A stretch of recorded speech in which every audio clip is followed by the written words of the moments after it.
مولاي صل وسلم دائما ابدا على حبيبك خير الخلق كلهم. خوش آمدید ناظرین، ذکر ہو رہا ہے سیدنا عثمان غنی رضی اللہ تعالیٰ عنہ کا اور آج کے دور کی تجارت اور تاجروں کا۔ ہم یہ سمجھتے ہیں دیانتداری سے کہ یہ جو 1400 سال پہلے رسول اکرم صلی اللہ علیہ وسلم دین لے کر آئے ہیں، یہ قیامت تک آخری انسانیت کے فرد تک ضابطہ حیات ہے۔ فرق صرف اتنا ہے کہ اس کو سمجھا کیسے جائے، اس کو سمجھنے کی ضرورت ہے، اور وہ جب ہم سمجھ لیں گے ہم دنیا میں بھی انشاءاللہ نجات پائیں گے، آخرت میں بھی نجات پائیں گے۔ مولانا سیدنا عثمان غنی رضی اللہ تعالیٰ عنہ کے گھر پر حملہ ہوتا ہے، اور یہ وہ خلیفۃ المسلمین ہے جس کی فوجیں جو ہیں وہ ایران کے بارڈر تک پھیلی ہوئی ہیں، کوئی شک نہیں، بالکل۔ وہ ایک آواز دے تو وہ ساری کی ساری فوجیں آ کے اس کو وہاں سے ریسکیو کر سکتی تھی، بچا سکتی تھی۔ اس کے لیے پھر سیدنا عثمان غنی رضی اللہ تعالیٰ عنہ نے شہادت کا رستہ اختیار کیا، قتل و قتال کا نہیں اختیار کیا۔ کیوں؟ حضرت عثمان غنی رضی اللہ تعالیٰ عنہ کی جو شخصیت ہے، اللہ تعالیٰ نے ان کو نرم دل، رحم دل بنایا تھا، اور وہ نبی اکرم صلی اللہ علیہ وسلم کے دوہرے داماد، آپ کے فیض تربیت یافتہ تھے، اور وہ اس بات سے بخوبی واقف تھے کہ ایک مسلمان کا جو خون ہے وہ کتنی عظمت اور کتنی بزرگی رکھتا ہے۔ حضرت عثمان رضی اللہ تعالیٰ عنہ سے صحابہ کرام نے پوچھا، آپ نے تو فرمایا کہ فوجیں تھیں وہ بارڈر پہ، یعنی مدینہ کے اندر صحابہ کرام موجود ہیں، لیکن مسلمانوں کی ڈسپلن کا یہ عالم تھا، کیونکہ جہاد جو ہے جب تک خلیفہ یا امام حکم نہ دے جہاد فرض نہیں ہوتا، جائز نہیں ہوتا۔ یعنی اگر میں سوچ لوں کہ میں نے آپ کے خلاف جہاد کر رہا ہے تو یہ جائز نہیں ہے جب تک کہ امام اور خلیفہ اجازت نہ دے۔ تو حضرت عثمان سے انصاری صحابہ کرام بار بار اجازت مانگ رہے تھے، حضرت ابو ہریرہ نے اجازت مانگی، انصاری صحابہ نے اجازت مانگی، تو بارڈر سے فوجیں بلانے کی ضرورت نہیں تھی۔ مدینہ منورہ کے لوگ ان بلوائیوں کے لیے کافی تھے، لیکن حضرت عثمان نے کہا میں اپنی ذات کو بچانے کے لیے مدینہ کی حرمت کو پامال نہیں کر سکتا۔ اور پھر ایک روایت انہوں نے بیان کی کہ میں نے نبی اکرم صلی اللہ علیہ وسلم سے یہ سنا ہے کہ اللہ تعالیٰ اس شخص پہ لعنت فرمائے گا کہ جس نے مدینے کے اندر خون ریزی کی، کیونکہ مدینہ اور مکہ دونوں محترم ہیں اللہ کے نزدیک، اللہ کے ہاں ان کا بے حد احترام ہے۔ اور تو عثمان نے ایسی مثال پیش کی کہ اپنی جان کی پرواہ نہیں کی۔ یہاں تو یعنی لوگ اپنی جان کو بچانے کے لیے پورے ملک کو بیچ دیتے ہیں کہ میری ذات بچ جائے، لیکن حضرت عثمان نے ایسی مثال قائم کی کہ انہوں نے کہا میری ذات اگر اس راہ میں چلی جاتی ہے تو کوئی حرج کی بات نہیں، لیکن ایک لفظ انہوں نے زبان سے نہیں نکالا کہ اپنے گھر سے نکلو اور جہاد کرو۔ صحابہ کرام کو اجازت نہیں دی، جو آئے وہ پروٹیکشن کے لیے حضرت علی نے اپنے بیٹے بھیج دیے، وہ واپس بھیج دیے، اور حضرت طلحہ، حضرت زبیر، ان کے بیٹے باہر کھڑے ہیں، لیکن جنگ کی اجازت نہیں ہے، اور یہ نہیں حکم دیا کہ تم ان سے جنگ کرو۔ یعنی ساری تکلیفیں برداشت کی، پانی کی کمی ہے، کھانا نہیں آنے دیا جا رہا، لوگوں کو روکا جاتے، علی کو بلایا، علی کو نہیں اندر جانے دیا۔ حضرت علی رضی اللہ تعالیٰ نے اپنی پگڑی جو اپنا جو امامہ مبارک تھا وہ اتار کے اندر بھیج دیا، یہ بتانے کے لیے کہ میں مجبور ہوں۔ اب چونکہ خلیفہ حکم نہیں ہے کہ میں ان سے لڑوں تو لڑ نہیں سکتا۔ یہ بات تھی ہاں جی، کہ خلیفۃ المسلمین کہہ رہا ہے نہیں میں اپنی ذات کے لیے میں لڑنے کی اجازت نہیں دوں گا۔ وہ خلیفہ جس کے گھر میں رسول اللہ کی دو بیٹیاں ہوں، وہ خلیفہ جس کے بارے میں بشارت ہو جنت کی، وہ خلیفہ جو کہ بشر اسلام ہو، وہ کہہ رہا ہے کہ نہیں اجازت نہیں ہے، اور صحابہ اپنے خلیفہ کی بات مان رہے ہیں۔ بالکل ڈسپلن تھا یہ اسلام نے یہ جو ڈسپلن دیا باہر صاحب۔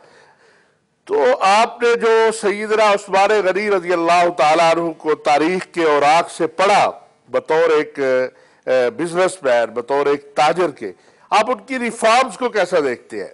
دیکھیں، میں نے شروع میں کہا کہ وہ ایک انٹرپرینیور تھے، ایک ویژنری آدمی تھے، اور وہ سمجھتے تھے کہ کچھ ڈیولپمنٹس کرنی چاہیں گی۔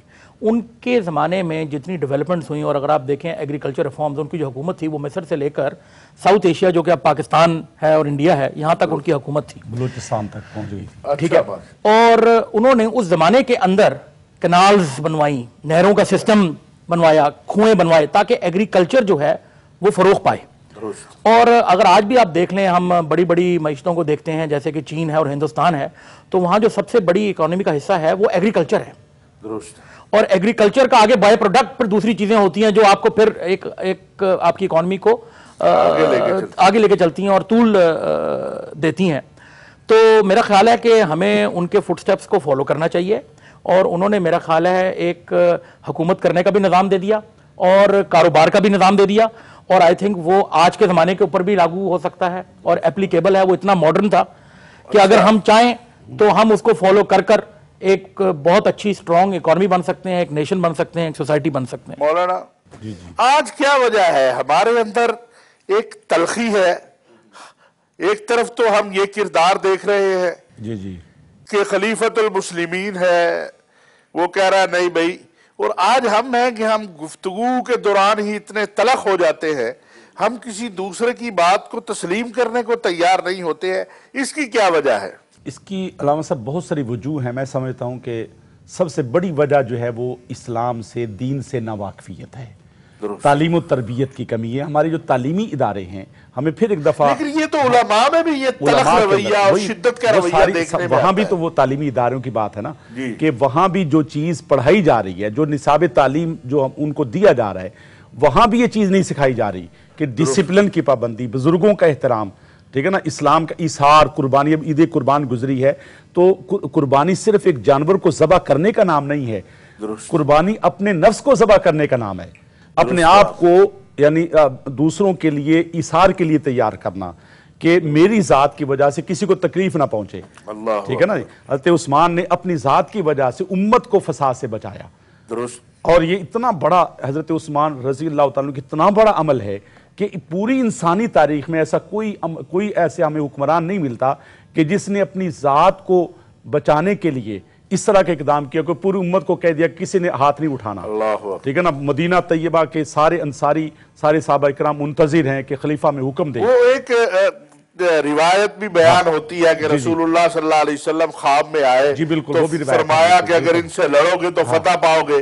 وہ ذرا ہمارے ناظرین کے لیے بیان فرمائیں. روایات میں یہ آتا ہے کہ جس دن آپ کی شہادت ہوئی اس دن آپ نے صبح سویرے کپڑے پہنے اور خوشبو لگائی اور قرآن پاک کی تلاوت کرنے مصروف ہو گئے. تو اہلیہ نے پوچھا تو فرمایا کہ آج صبح حضور کی زیارت ہوئی ہے، اور آپ نے یہ فرمایا کہ اے خلیفہ اگر تم صبر کرو گے تو آج روزہ تمہارا ہمارے ساتھ کھلے گا. تو امت میں یعنی خون ریزی سے اللہ کے نبی صلی اللہ علیہ وسلم نے جو منع کیا، حضرت عثمان غنی اس کی عملی تصویر تھے. اور انہوں نے یہ جو کچھ سارا ہوا یہ بدگمانیوں میں مبنی تھا. اس کی کوئی تو کیا ہمیں ان واقعات سے یہ سبق نہیں ملتا ہے کہ ہم بدگمانی کرنے کی بجائے پہلے تصدیق کر لیا کریں؟ یہ تو قرآن کا بنیادی حکم ہے نا کہ اگر تمہارے پاس کوئی خبر پہنچے تو فتبینوا، اس کی تحقیق کر لو کہ کسی بات پر، یعنی جو باتیں حضرت عثمان کے بارے میں پھیلائی گئی تھی وہ ایک خاص ٹولہ تھا، ایک خاص گروہ تھا، اور یہ اسلام کو مٹانے کی بہت بڑی سازش کا حصہ تھا کہ وہ یہ سمجھتے تھے کہ اس طرح سے اسلام کو مٹایا جا سکتا ہے. اور انہوں نے حضرت عثمان کی ذات کو ٹارگٹ کیا ہوا تھا. ان کے بارے میں ایسی ایسی جھوٹی خبریں پھیلائی گئیں، لوگوں کو برنگیختہ کیا گیا، لوگوں کو یعنی پش کیا گیا کہ وہ خلیفہ وقت کے خلاف، حکومت کے خلاف اٹھ کھڑے ہوں. اور حضرت عثمان سے جب وہ لوگ آئے تو ان کے بعد میں پتہ لگا کہ وہ ساری باتیں غلط تھیں، ان کی کوئی بنیاد ہی نہیں تھی. کہ ان کے اوپر الزام لگایا کہ وہ اپنے اقربا کی جو ہے نا وہ کرتے ہیں. حضرت عثمان نے اس کی باقاعدہ صفائی دی، لیکن چونکہ اس کے پیچھے جو طاقتیں کام کر رہی تھیں اور جو غیر ملکی جو قوتیں اس کے اندر اثر و نفوذ ڈال رہی تھیں، ان کا مقصد جو تھا وہ حضرت عثمان کو ٹارگٹ کر کے اسلام کی طاقت کو منتشر کرنا تھا. کیونکہ یہود و نصارہ نے اور اسی طرح سے روم نے اور فارس نے دیکھ لیا تھا کہ وہ طاقت کے ساتھ مسلمانوں کا مقابلہ نہیں کر سکتے، نفاق کے ساتھ نفاق ڈالیں گے. تو ماہر صاحب آج ہم پاکستان، ہم بڑے محنتی لوگ ہیں، ہم بڑے جذبے والے لوگ ہیں، لیکن ہم دیکھتے ہیں کہ عالمی طور پر جو ہے ہماری تجارت، ہماری معیشت، وہ ہمیں وہ پذیرائی نہیں ملتی. تو اس میں بھی کہیں یہ سبب تو نہیں ہے کہ ہمیں کمزور کرنے کے لیے ہمارے اندر ہی کچھ ایسی یا ہم سے کوئی غلطیاں سرزد ہوتی ہیں؟ دیکھیں جی، بڑے افسوس سے کہنا پڑتا ہے کہ پچھلے 64 سال کے اندر اگر آج ہم اپنی ایکسپورٹس کا یا اپنی اکانومی کا کو میجر کریں یا اندازہ لگائیں کتنی ہے تو وہ بہت چھوٹی ہے compare to other regional markets. Pakistan کی آج کے وقت میں صرف $25 ارب ایکسپورٹ ہے، ویئر ایز اگر آپ ہمارے نیبرز میں دیکھیں ہندوستان چین، تو ہندوستان 300 ارب کے اوپر ہے اور چین تو اب خیر ایک بہت بڑی طاقت بن چکا ہوا ہے. اس کے پیچھے کیا ریزنز ہیں؟ 2 ریزنز ہیں. ایک تو ہم نے اپنے تاجروں کو فیسیلیٹیٹ نہیں کیا، اور جب جو تاجر بزنس میں آگے انہوں نے شارٹ کٹ ڈھونڈنے کا فیصلہ کیا بنسبت اس کے کہ کوالٹی دیں. اگر آج عالمی منڈی کے اندر کوئی آپ سے جو ہے نا چیز لینے کے لیے تیار نہیں کیونکہ آپ اس کو وہ کوالٹی دینے کے لیے تیار نہیں جو آپ اس سے پرائس لیتے ہیں. وہ کوالٹی ہمارے ہاں ہے نہیں یا ہم اس میں کہیں بددیانتی کرتے ہیں؟ دیکھیں میں ورڈ شارٹ کٹ یوز کروں گا. دیکھیں جو لوگ کوالٹی دے رہے ہیں وہ اس سے منافع کما رہے ہیں. جیسے کہ میں آپ کو اگزامپل دوں تو 90s کی دہائی کے اندر پاکستان میں گارمنٹ انڈسٹری بوم پر تھی، بینکس لون دے رہے تھے، لیکن کیا ہوا ایسے لوگ اس کاروبار میں آگے جن کو اس کا سر پیر پتہ نہیں تھا. کیونکہ سر پیر پتہ نہیں تھا اور شارٹ کٹ ارادہ تھا، بری طرح فیل ہو گئے. اور اس کا نتیجہ کیا ہوا کہ آج ہماری ساری جو گارمنٹ انڈسٹری ہے وہ بنگلہ دیش موو کر گئی ہے، انڈونیشیا موو کر گئی ہے، تھائی لینڈ موو کر گئی ہے، کیونکہ وہ پیسے بھی کم لیتے ہیں اور کوالٹی بھی بہتر دیتے ہیں. میر صاحب اسی پر ہم آگے بات کریں گے. آپ نے بنگلہ دیش اور یہ ساری بات کی. آج کل ہم نے تجارت کے حوالے سے بہت فیورٹ نیشن قرار دے دیا ہے ہندوستان کو کہ اس کے کیا اثرات ہوں گے، اور مولانا سے بھی پوچھیں گے کہ اگر ہم یہ تجارتی معاملات کرتے ہیں تو کیا اثر ہوگا اس کا ہندوستانی مسلمانوں کے حوالے سے آگے. ناظرین، سیدنا عثمان غنی رضی اللہ تعالیٰ عنہ سے بات شروع ہوئی.